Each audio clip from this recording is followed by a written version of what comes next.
Afternoon, Croydon Church, and a blessed Sabbath to you. It's a privilege to be here this afternoon, and I want to thank God for giving me a voice, because I've been struggling with my voice this week. I got caught in some rain and I'm struggling, but God has been good and He's given me a voice. I'd like to thank your former pastor, Pastor Blake, for extending the invitation for me to come and to speak to you and just to share some words about the work of ADRA UK. And, you know, I know that Croydon used to be one of our top annual appeal churches, and I just want to encourage you as we go forward through this service to continue to do the work and supporting us and making sure that those that are hungry are fed, those that need water are given water. The purpose of ADRA says to live life, to serve humanity so that they can live life the way that God intended. And that's what we have all been called to do, is to be people that can help people in their needs. I want to start with a small illustration, and it says, in a small remote village nestled in the hills, there lived a wise old man named Elias. He spent his days tendering a modest garden and crafting beautiful lanterns. The villagers revered Elias for the wisdom, and whenever life presented them with challenges, they sought his guidance. One chilly autumn evening, a young traveler arrived in the village. He was weary from his journey, and he had heard about the tales of Elias and the wisdom that he would extend to people. So he approached Elias and he said, "What is the key to a life of meaning and fulfillment?" Elias smiled and he handed the traveler a lantern. And he said, "Take this, and tonight as you go about the village, walk through and you will see that there's many people in your village that need a light, and light the lanterns of the other people." The traveler was puzzled, but he thought, I'm going to do as this man told me to do. So he took his lantern and he walked through the village. And when the darkness fell, he saw that there was many people that didn't have light and they were struggling to see. So he took his lantern and he lit their lantern, and he could see the difference that this made to these individuals. And he kept going through the village, and the more that he kept going through the village and lighting people's lanterns, the burdens that he was carrying fell off him, and he felt excited. And when he came back to his bed at night, he looked around and he says, I've done something that's worthwhile.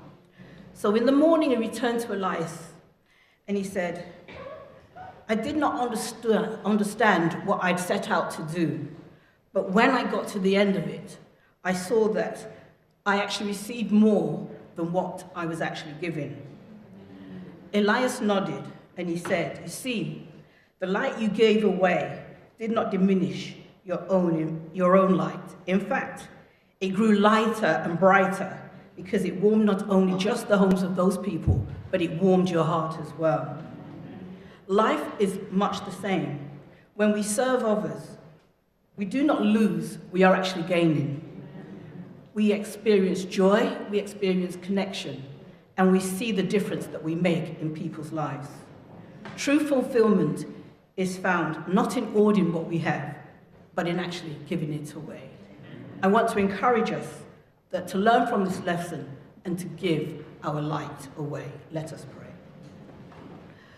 Father God, we are indeed thankful that you are a God that sees and knows us, Lord.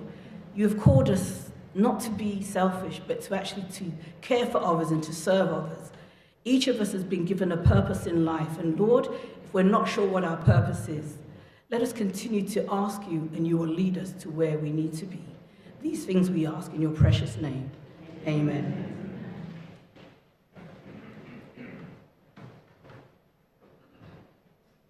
Okay. Can you move it forward, please?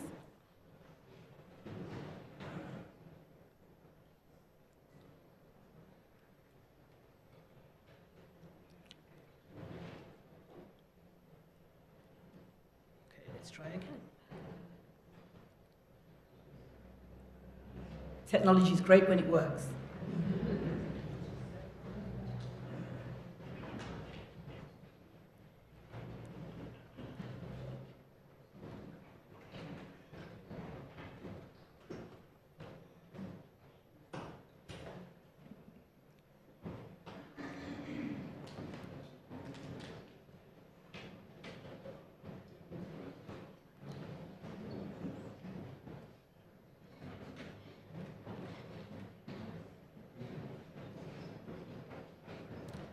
You can just move it forward to the next slide, that would help.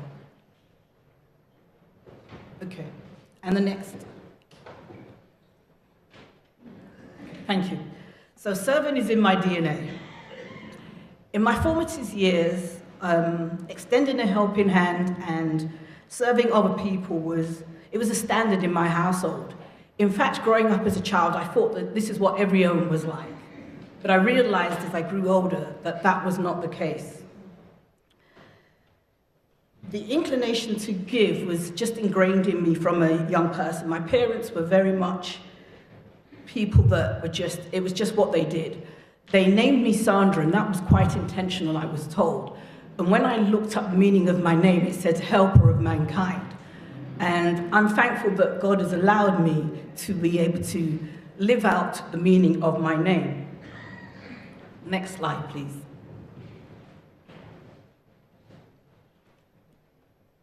This is an image of my mother, Ursulina Golding.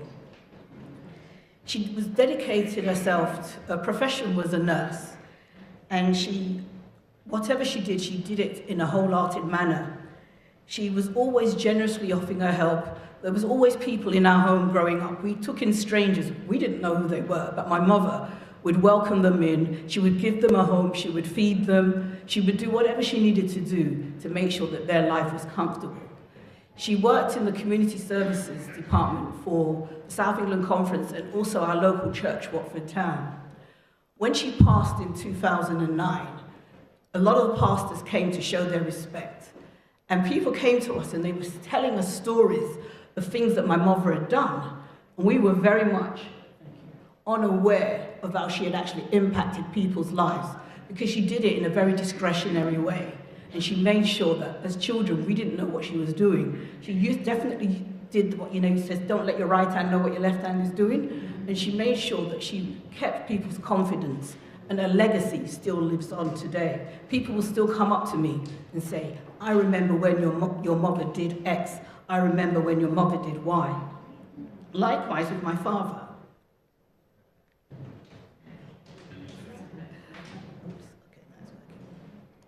So this was my father. This picture was taken in 1957 when he came to the UK. He came in 1955, but this was taken in 1957 outside Nottingham Church, and there was a group of them that were actually holding up their gathering tins, and they were getting ready to go out in gathering. Growing up as a child, this is my father who just loved in gathering, and growing up as a child, he would take his vacation time to do in the 2-week in gathering or the 3-week in gathering.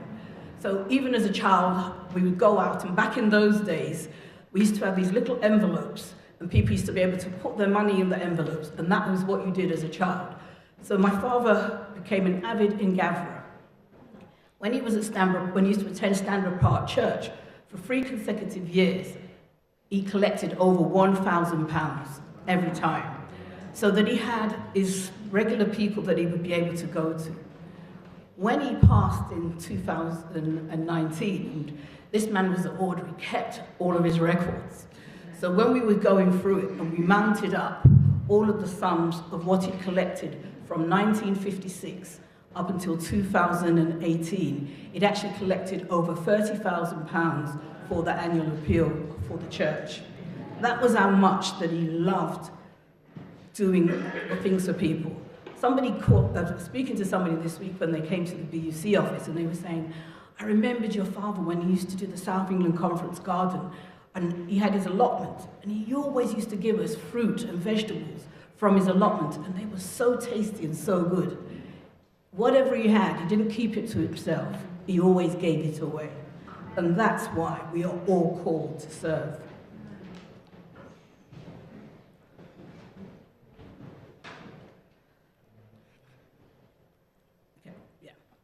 So 1 in 10 people go to bed hungry every night. Did you know that? And even in the UK, we have a lot of people, even in our communities, where they go to bed with no food. So many of us have so much food. Sometimes we'll go into our cupboards, or we'll go into our fridges, and we'll say, oh, what shall I eat today? Some people don't have that choice. Some of them don't even have the opportunity to say, I've had one meal today.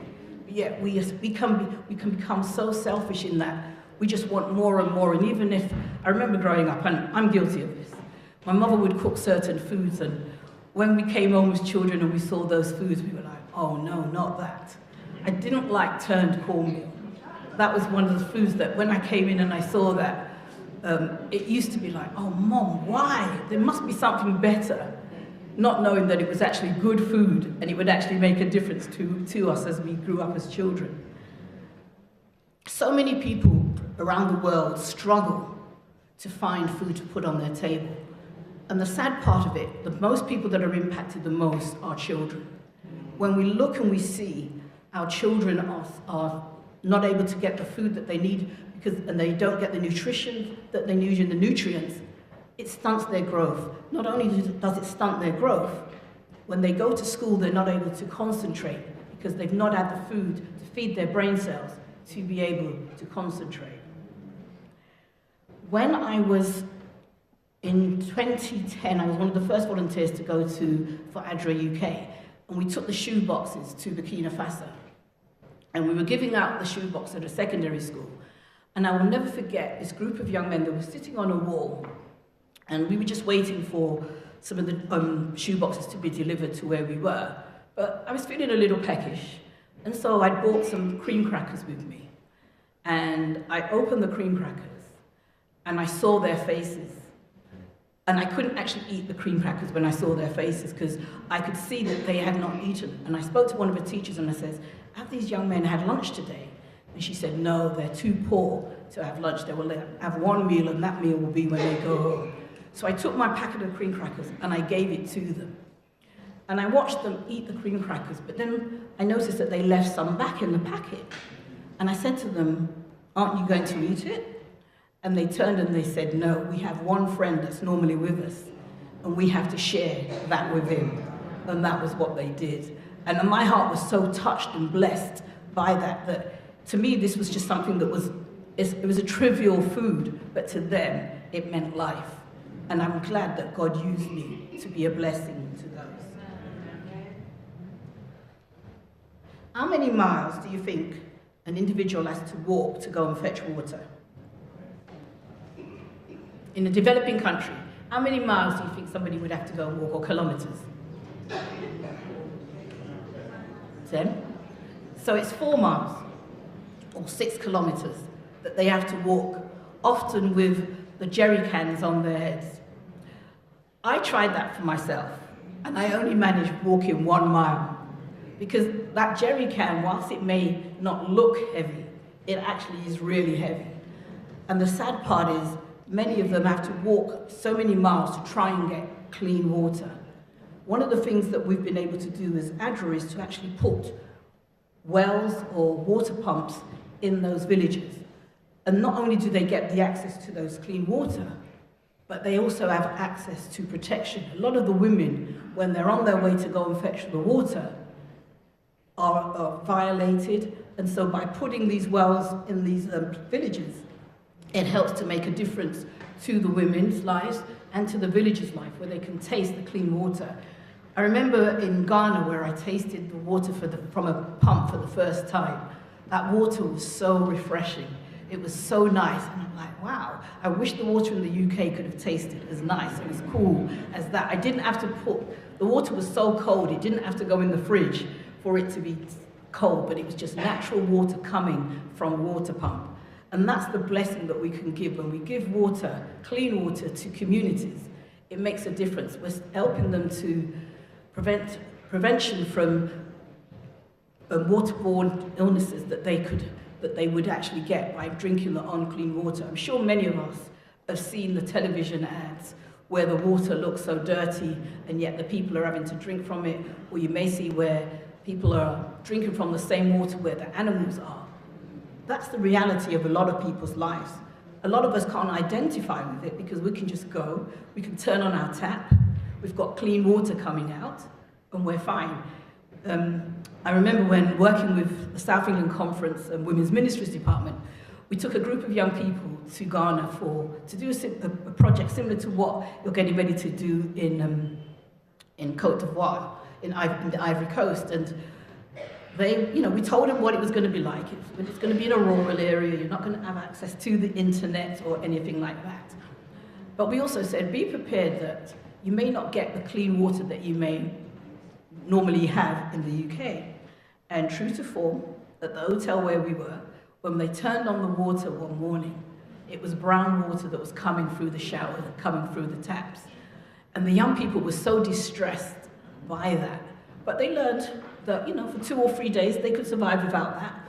They used their wipes and everything, and they were fine. But it made them appreciate just how much they have in the UK. And when they went to the schools and they saw these young people and what they were going through, that changed their life. There was one young lady, she sent her son on that mission trip because she was at her wit's end with this young man and the way that he was giving trouble. But when he came back, that mission trip changed his life. And he started to be much more committed. He's kept his schoolwork going up, and now he's working with young people that are actually excluded from school because of that mission trip and the fact that he saw that life was good in the UK and that he was actually taking what he had for granted. So sometimes when our children are acting up, it's good for them to go and see the countries where the young people would love to swap places and where they're actually struggling to even put themselves or get an education, and that would make a difference to the way that they are. How would you feel if you had to leave your home with just the clothes on your back or just a few items in a bag and run for your life and go to a country where you know nothing about? That's the reality for many people that are internally displaced or they're stateless. In 2023, according to the United Nations High Commissioner for Refugees, there are 117.2 million people that are displaced or homeless. The figures for 2024 haven't come out as yet, but as of September 2024, there are 120 people that are homeless, that are stateless, where they have no choice but to run for their lives because of what's happening in their countries. Each statistic in that number, each number in that statistics represents an individual that's fearful, that doesn't know what their future looks like, and they're constantly on the move. I visited 2 refugee camps, one in Malawi and just outside of Lilongwe, where there's over 80,000 refugees that are living there, and that's their homes.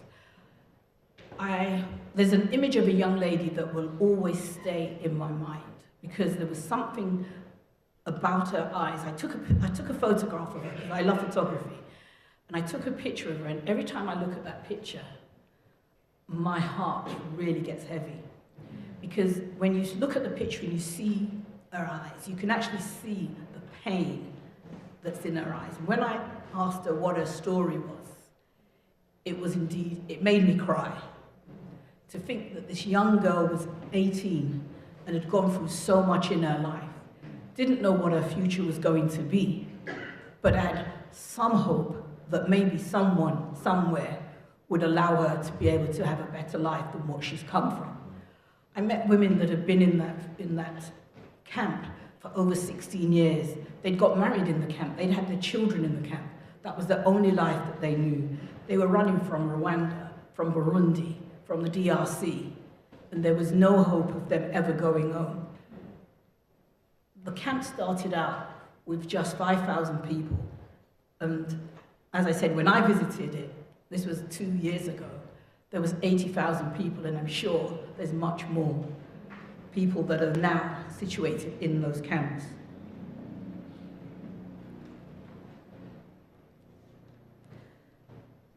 So this is ADRA UK. As most of you have known, ADRA has been working in the UK for over 40 years as ADRA UK.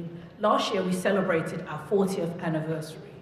And we give God thanks for and I'm come behind a group of leaders that have done some really good work. It started in 1999 with Pastor John Arthur, who was the first director for ADRA UK. And then it's moved along, and then now I'm the current CEO or director of ADRA UK. And I give God thanks that he's allowed me to be a woman to be able to lead the organization. We do a lot of work around the world globally. We work with those people of faith and those not of faith. And one of the key things that we do is humanitarian work, which is emergency work. Last year alone, we responded as a global network to over 50 emergencies around the world. Every week, there is at least 2 emergencies that are happening globally around the world. It's just that we don't hear about it on our news, but there are people that are being displaced. Even, you think about it, this week we had the flooding, and people in Scotland, in Ireland, and the north of England, some people, their homes are flooded. We're in the south, and we're quite happy, we're contented, because our homes didn't get impacted. But these are the kind of work that ADRA would do. We would go in, we would support. And what we're looking to do with the churches as we move forward in the UK is actually having disaster-ready churches. So we want to work with the community services team so that if there's a disaster in your local area, you will know what to do. You'll be able to work with us as ADRA UK and to be able to meet the needs of your communities. It's not just about being overseas. We have our own people that need our support in the UK. So we will be looking at some more domestic programs where we can work with the churches to be able to respond to the global situation within your communities. We also do long-term development programs. So these programs can be anything that lasts from a year up to 5 years. And we've been quite fortunate to be able to work in over 13 countries globally, working with people that are suffering, and predominantly women and girls. One of the key things that I found by working in this sector is that it's usually the women and girls that are impacted the most. It's usually the women that don't get the opportunity to finish school and end up being illiterate because they didn't have that opportunity. Communities will more likely allow their young men, their boys, to finish school than to have the young girls finish school, because they have to go and help with the family, or they may get married as a young child. But these are the things that we have found from the work that we do globally around the world. So currently we work in 4 impact areas. We work in education. So a lot of the programs that we do are working with school children, especially in conflict areas. So we have a program in South Sudan, which is working with young girls and boys, but primarily ensuring that young girls stay in school. We do health programs. So some of the programs that we've done are around maternity health, giving the guidance to the communities around ensuring that the women get the support and the health that they need when they are pregnant. It could be around nutrition, ensuring that the children get the food that they need. Did you know that peanut butter has so much nutrients in it? Yeah? So one of the things that we have been using, the World Food Program have been using peanut butter as a really good way of giving children the nutrients that they need, especially when they've been malnourished. So there's lots of things that we can do and teach them in terms of healthy living. When we talk about livelihoods, we're talking about teaching them how to grow their products, their farmers' gardens, or they may be producing different foods that may be in a flood-prone area. We give them seeds that they can grow so that they can produce the food not only just for their families, but also that they can sell on those excess so that they can have some additional income. When they get that additional income, they're able to send their children to school, they're able to pay for their health insurance. So these are some of the key things that we do. And as we said before, we do the emergency work. We've recently been working in Syria and Lebanon with the situation that's going on in the Middle East. And it's quite sad that in Syria, when the trouble started several years ago, a lot of the people moved across into Lebanon, and they were living there. They were struggling, they had their challenges, but now they've had to run back to Syria. with all of what's been going on in Lebanon and the bombings and killings, etc., they've now had to move back to Syria and are now putting themselves in danger. But through the work of ADRA, we're able, as a global network, we're able to provide them with shelter and with the amenities that they need to help them to be able to live a life of displacement. So over the last 5 years, we've worked, as I said, in 13 countries, and we've worked with over 1 million people. And most of those, 85% of our beneficiaries are children, and then followed by women and people with disabilities.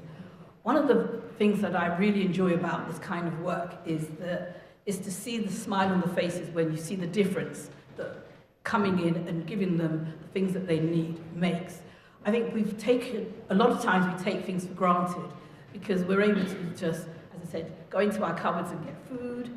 We can go to the shops, we can pick up clothing, we can do so many things. But a lot of these people in these developing countries, when disaster strikes, or where they're in areas where they just don't have that opportunity, just having somebody come in, somebody be a voice for them, somebody work with them can make a difference. And when I see the smile on their faces and I listen to their stories, I know that I'm in the right place and that God has called me to serve and to be a blessing to those that we meet.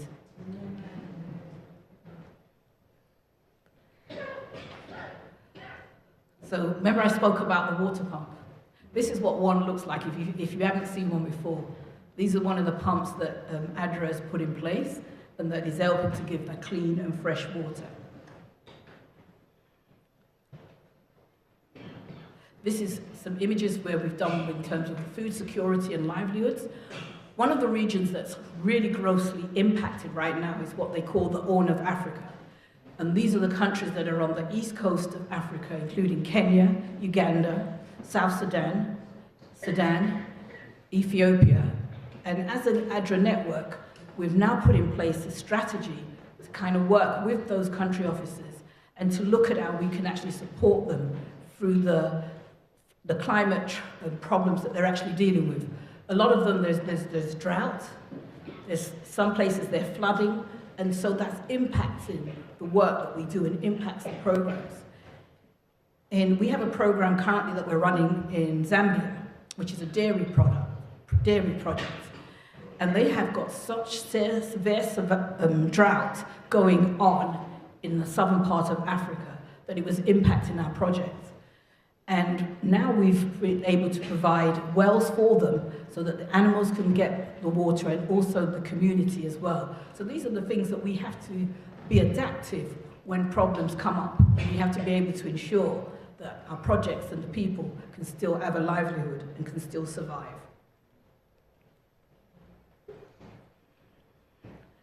We advocate for people. We are the voices for people that don't have the opportunity to be the voices for themselves. Sometimes it's not always easy to be that voice. When you're going through certain things and challenges, and sometimes when just being a female can be a problem in some of these countries. And so as ADRA, we step in, we're that voice. We will speak to governments and we will say, look, this needs to be done for these particular group of people. So one of the ways that we did this was in a project in Sri Lanka where we were advocating for the young women and to ensure that they had their periods and they had the pads provided in the schools, etc. And so we speak up for those that have no voice. It's so easy sometimes to see a challenge and to walk away from it. We were talking about that in the lesson study this morning in terms of being compassionate. It's very easy to have compassion, but it's not so easy to be compassionate.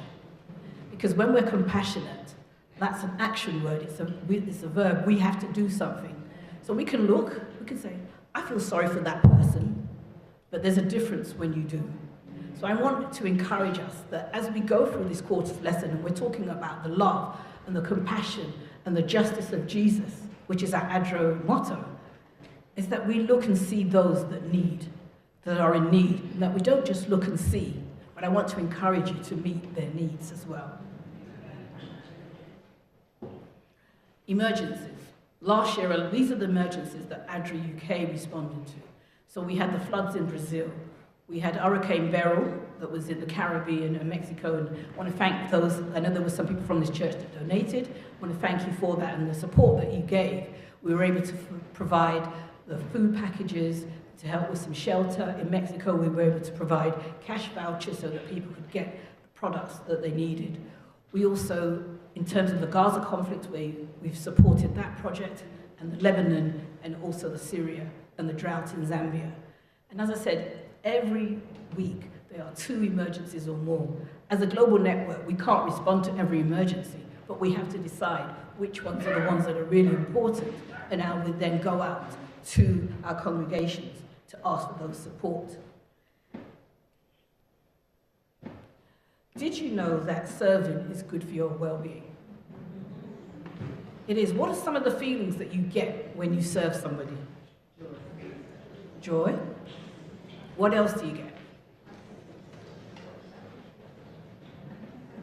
Satisfaction. There are just so many ways that we have been called to serve. But how many of us really want to serve? It's very easy to say, I'm going to serve. If somebody says, oh, let's have some volunteers, it's easy to put our hands up and to say, yes, I'll do it. But then when you've come to the meeting, how many people have actually come? A lot of the times, a lot of people will say they want to serve, but then they turn away. But we've all been called to serve. God put us, each and every one of us, here for a purpose. It may not be that you have to go overseas to serve. You can serve right in your community. Your next door neighbor may be the person that you need to serve, but we are all called to serve. There's such a joy that we get when we serve others. When we take the focus off ourselves and we put it on somebody else, that makes a difference.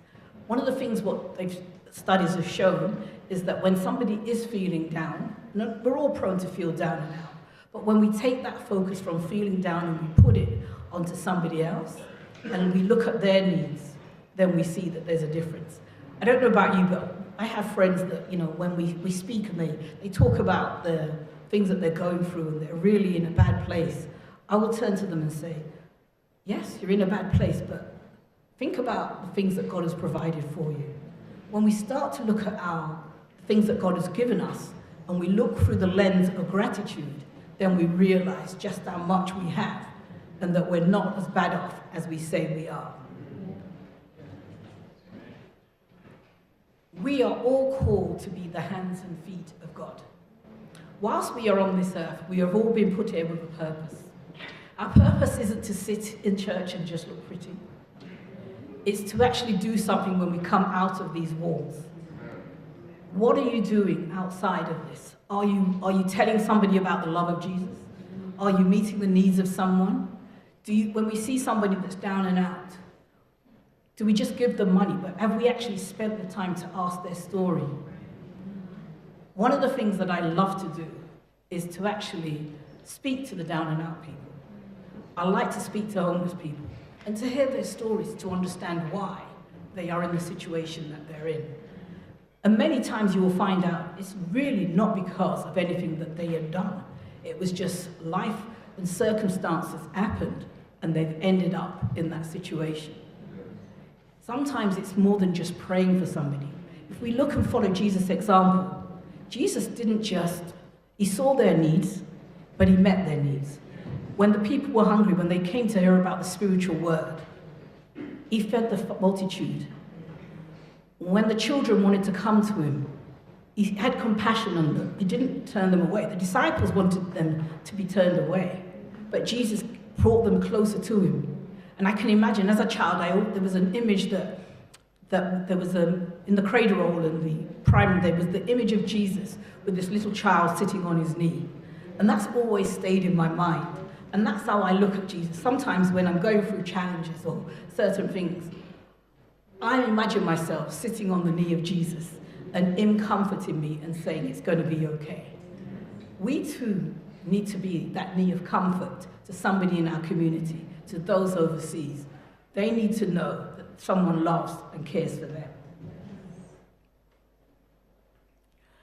This was taken when we went to do the shoeboxes in Burkina Faso. This was one of and we'd gone, this was when Godwin Benjamin was working with ADRA UK. And myself and two other colleagues went and we gave out those shoeboxes. And when I saw the smile of those children when they opened those shoeboxes and they saw what was in them and the gifts that they were going to receive, that brought so much joy. It was a challenge when we were packing the boxes and putting them into the container, but the joy that came from seeing the smile on somebody's faces. And for most of us back in those days, it probably would have cost about £10 to buy the items and put them in the shoeboxes. But the difference that that has made to some of those young people and those children will be something that they will remember for the rest of their lifetime. Throughout the Bible, there is so many texts that talk about the fact that we're supposed to give and we're supposed to look out for those that are in need. And Proverbs 19 verse 17 says, when a person gives money to help the poor, he's loaning it to the Lord, and what he's given will be repaid. Sometimes we are so much concerned about, but if I give away something, what's going to be in it for me? Or if I give, then I'm going to have to go without something. But when we give, God gives us more than what we even gave away.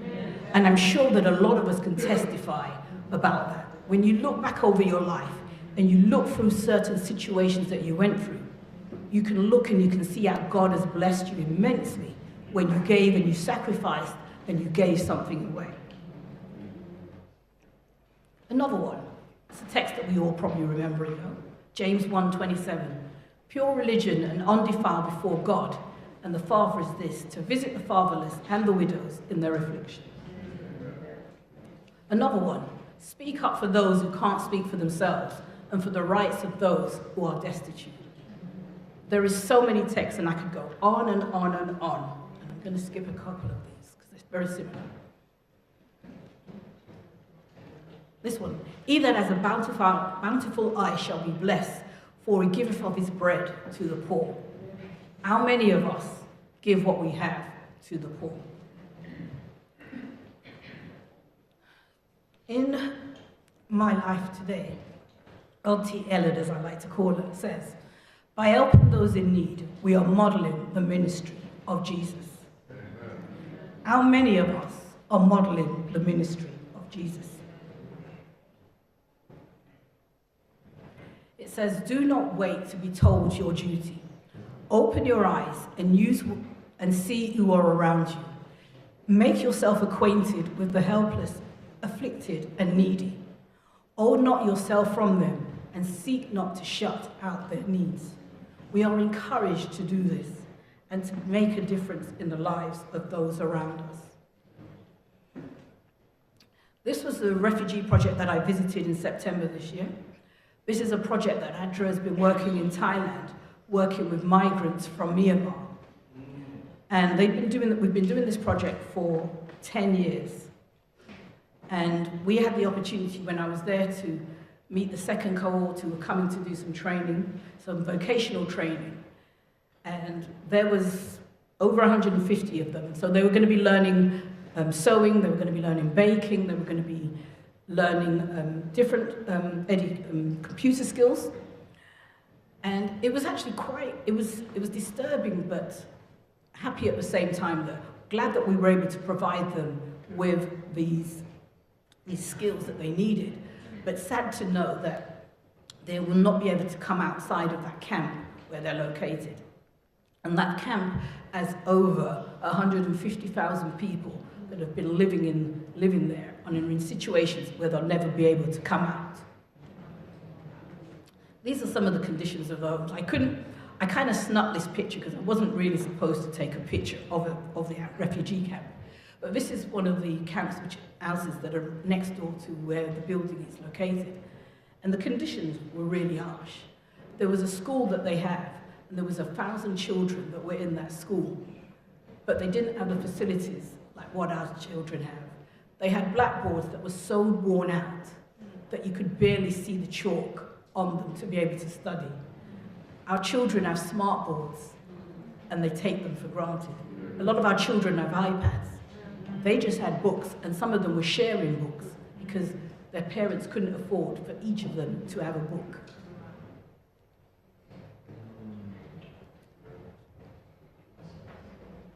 So, how can you help or get involved with ADRA UK? There's so many ways that you can work with us. We want to encourage you to pray for us. Pray for the communities where we work. Pray for the ADRA staff, because it's not easy being an aid worker. I've had the privilege of working for many organisations before I joined ADRA UK. I used to work for Care International. I used to work in ADRA US, ADRA International in the USA, and for Save the Children. And when I've seen some very disturbing projects and people that are in destitution, but I've also seen the difference that working in this area works. When we go into humanitarian work, we're actually putting our lives at risk too, because we go into areas that are actually very dangerous. I remember one time we were we've got a project when I was at Save the Children, which was based in Nigeria, but it was in the area that was very close to the northern part of Nigeria, where we know it's quite dangerous and challenging. We had to ensure that our staff were kept safe and that they were protected, because they could be abducted. There's lots of aid workers that get abducted, even within the ADRA network. Every year we remember the staff that have been killed in the line of duty. And we have over 20 staff members that over the last 15 years have been killed because of the work that they are doing. So we really need your prayer as we go about our daily work.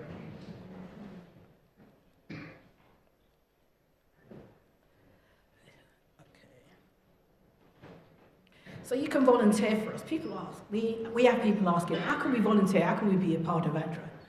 There's really good opportunities for people to volunteer and to work with us. You can be a part of our ADRA ambassadors. Our ADRA ambassadors are the ears and the feet and the hands in our local churches.